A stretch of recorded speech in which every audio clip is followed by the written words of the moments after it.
In round 5 of the Bilbao Masters, Magnus Carlsen faced a tricky opponent, Anish Giri. In their very first encounter in Vikanze in 2011, Giri actually defeated Carlsen, and since then they've made 14 draws in their classical chess encounters. It's as though when Giri plays Carlsen, he likes to play incredibly solidly, and one gets the impression this rather upsets Carlsen a bit, that Giri is just protecting this slight plus score against him, and Giri likes to remind Carlsen now and again via social media and various interviews that he has a plus score against him. So Carlsen would very much like to even things up. So Carlsen with the black pieces played a Queen's Gambit, accepted. It's interesting how Carlsen switches his openings according to the player, just to keep people guessing. But round about here, well, Giri, played very, very solidly, and after e5, it looks as though black is basically equalising the position. Black would like to play e4 and even assume the initiative, perhaps pushing the queen back and advancing the g-pawn. This looks great, like a great position for black. So really, white has to trade. And after this, it's looking a bit dull, and Giri starts to trade rooks on the d-file, hoping to steer the game calmly towards a draw. But it's at this moment that Carlsen takes the initiative. This is a great move. b5. So Carlsen is now advancing this queenside pawn majority. Perhaps this move was overlooked by Giri, because here, well, you have to work out that queen c6 is not actually a very good move because of b4, and this actually wins material. So if the knight moves, obviously the rook is on prise, and if rooks are exchanged, then, well, you can't actually move the knight because queen d1 is mate. So yeah, queen c6 would lose material. So white, Giri played g3 to just give the king an escape square. So Carlsen traded, and now he has a chance to advance another pawn on the queen side. So you can see these pawns look very pleasant indeed, but still no clear advantage for black at all. But let's see what happened. Queen d3, white still looks very solid.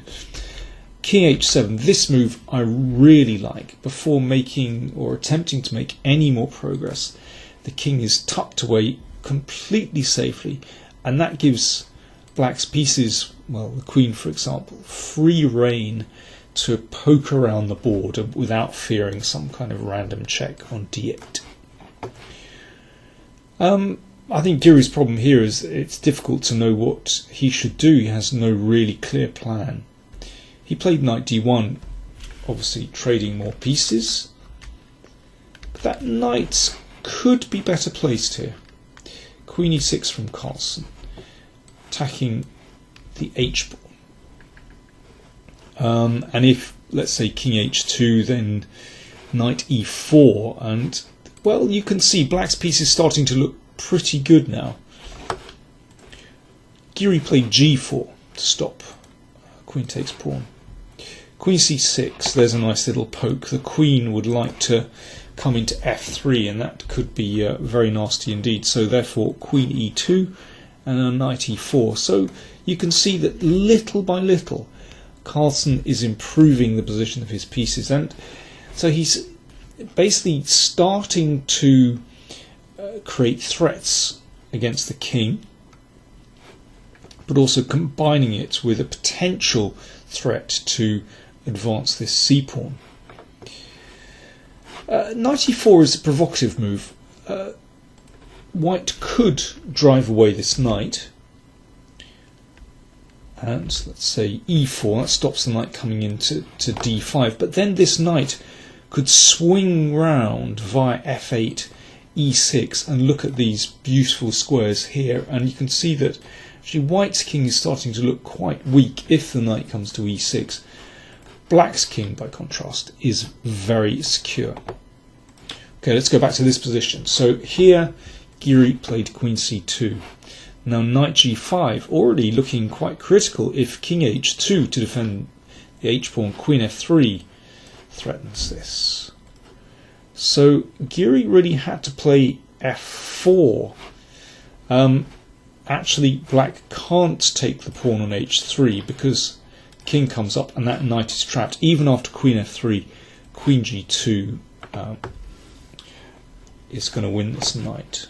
So the knight has to go back, but this is really what Carlsen wants to see because white's king is opening up. Now, Carlsen certainly doesn't want to trade here because white's king suddenly looks very good coming into the middle and black's king is miles away, so we avoid that one. But the queen is pretty usefully placed on the d-file, covering some important squares. You can see for the moment the knight cannot return to the king side. Now there's a bit of shuffling. Queen d5. This is an important moment actually. Here I was looking at the game and I suddenly thought, well, g5 must be the move. Obviously if this is taken then the queen comes in. This looks really nasty. But I think white has a saving move here. Queen d3 check. And after this exchange, well, at the moment the knight supports the pawn, but this can be driven away. It looks actually rather desperate for white because black takes this pawn. If a5, then knight d5 is useful, covers this pawn and as well as this square blocking the pawn. So pawn takes pawn. Now c3. The knight returns to stop the pawn, and now f takes e3. So black's pawn up just for the moment. But after knight c2, that pawn is solidly blockaded. This one is also under control. The king can always come across. And that a pawn provides serious counterplay for white. So although g5 looks very tempting in this position, probably not a good move. Queen d5 was played. So Carlsen actually repeated the position. I'm sure if Giri had played queen g2 again, he would have varied somehow. Sorry, queen g2 was played. And queen d6 repeats the position. I'm sure if Giri had repeated, Carlsen would have done something else than queen d5. But actually, interestingly, Giri didn't want to repeat. Perhaps he was concerned about this g5 move. He played h4. This is not a winning attempt. Giri is not avoiding a repetition to try to win. He's obviously worse in this position. But he advances this pawn. The advantage of playing like this is that it does open up black's king just a little bit, and opening that diagonal does give black resources, as we're going to see. So pawns are exchanged. And queen e7. So yeah, here queen d5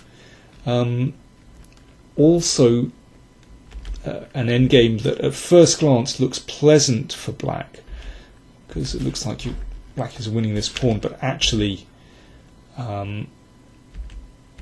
white is going to have enough counterplay through the middle and this knight is going to hop out here. So and yeah, pawn forward and king e4 must be fine for white. So instead Carlsen played queen e7. That attacks this one. Queen f3 and queen d7. So this queen just trying to find a way in. So it's looking down here, but also looking at this diagonal. Knight comes back to d1 and now queen d5. This endgame is a little bit different because the knight wouldn't be so well placed. So after this exchange, yeah, the black knight looks pretty good and could well be time for the king to come up and take the pawn, and who knows, maybe this knight could throw itself into b4 to attack the a pawn as well. So this time Giri avoids a queen exchange, queen e2. Now queen f5. Still creeping around, getting closer to the king. It's a useful square, or it has potential at any rate. Who knows, might come in here, still attacking this pawn. Knight f2, knight d5. If the queen and knight combine, often they're very, very strong. They often complement each other very well. King comes up, and finally we see Carlsen advancing his c-pawn. And of course this can't be taken because of, I'll just repeat that. That can't be taken with queen c4 because of knight e3 and a nice fork. So king g3. Now c3. At this moment I thought Carlsen was definitely going to do it. This pawn looks so strong, and white's king could well be shaky. Let's have a look. Queen takes pawn. If knight takes e3, then white saves himself with queen d3. It's actually very important to take that a pawn, because in these endgames it will always give white counterplay.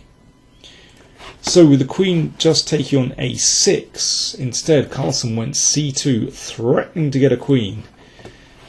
And now an only move from white. I think if white plays passively, queen f1, queen c4 or something, then knight e3 is going to win. But queen d3 is a saving move. Obviously if queens, then queen takes queen. And this endgame doesn't offer black anything, because that a-pawn provides excellent counterplay. So knight e7, but this is still very tricky. So clearly white can't exchange, because then it's check, and the pawn will queen on the next turn. So now queen c4. Now black has nothing better than to trade pawns here, but suddenly there's an attack on white's king. Now watch what happens. King g2, queen g6 check. Now this is very tricky. These squares are mined. Basically if the king goes to any of those three squares, then there will be a discovered attack from the knight, and followed by queen takes queen. So there is only one move in this position, certainly not king h3, also not very bright, that's checkmate. But king h2, only move. Queen g3, king back. Now black has to waste the tempo defending that knight, but at least it breaks the pin, so now the knight is free to move. Queen e2, and this is very clever defense, because after knight takes pawn, looks desperate for white.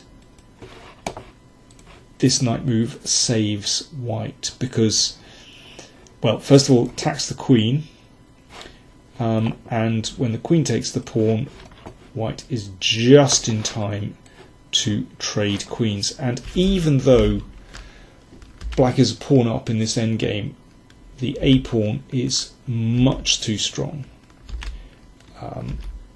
Black has to keep this knight looking after the a pawn, and I'm afraid black cannot break this blockade on the king side. Impossible to advance these pawns. So after these moves, the players decided to agree a draw. Tremendous fight from a position that looked very sterile. Extraordinary the way that Carlsen managed to generate winning chances and came so close, but Giri hung on with some really accurate defence. Actually, he did extremely well to save the game. The other two games were drawn today, so that meant that Carlsen was still in the lead after 5 rounds. Monday is a rest day in Bilbao, but round 6 will continue on Tuesday.